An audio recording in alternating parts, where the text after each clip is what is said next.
វីដេអូរបៀបដាក់លុយនេះតាម ABA អាប់ដេតថ្មីទៀតបងប្អូនណានឹងកុំឲ្យខាតពេលវេលាយូរយើងចូលទៅកន្លែង deposit ហ្មងទៅតាមមកយើងយក all payment កន្លែងនេះយើងយក local transfer bank តាមយើងដាក់ nominal ឲ្យយើងចង់ដាក់បងប្អូនណាដាក់ប្រហែលឥឡូវចាប់ដើមពី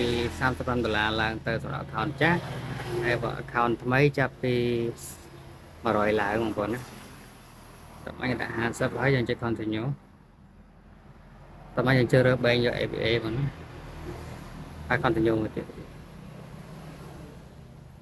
អូខេយើងបញ្ជាក់ម្ដងទៀត$50 confirm អូខេបន្តមកយើង copy លេខ account កណីរបស់ខាងក្រុមការងារ Xname មកយើង copy មកបន្តមកយើងចូលទៅក្នុង ABA Bank របស់យើង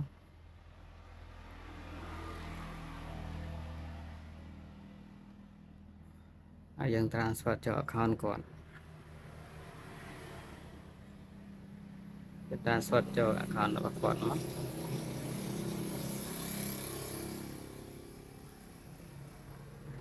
$50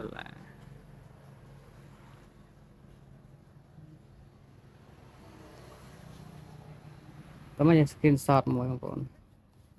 ទៅ screenshot មួយហើយយើងត្រឡប់ទៅ app Xnet របស់យើងវិញហើយយើងអត់ទៅក្រោមមកហើយយើង upload ចូល screenshot មិញចូលទៅបងប្អូនអូខេ upload ចូលទៅ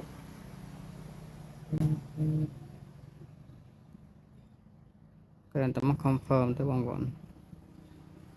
ចូលរៀបរាល់ហើយការដាក់លុយអញ្ចឹងយើងទង្វើយើងចាំមក plate សិនទៅចាំតែធ្វើលុយចូល